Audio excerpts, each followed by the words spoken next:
இதை தள்ளிவிடாதே. இதை தள்ளிவிட்டால் நீ பணக்காரனாக முடியாது. நான் தான் துர்க்கை அம்மன்.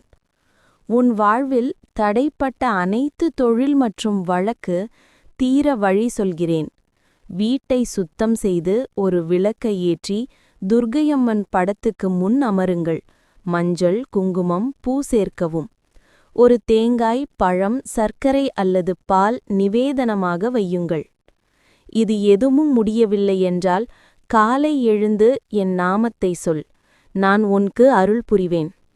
பின்னர் சொல்லுங்கள். அதற்கு முன்னர் வாழ்க்கையில் ஜெயிக்கும் ஆசை இருக்கிறவங்க சப்ஸ்கிரைப் பண்ணுங்க. காமெண்ட் ஜெய் துர்கா பண்ணுங்க. ஓம் தும் துர்காயை நமக. ஓம் தும் துர்காயை நமக. ஓம் தும் துர்காயை நமக 3 முறை ஜபியுங்கள். மனதார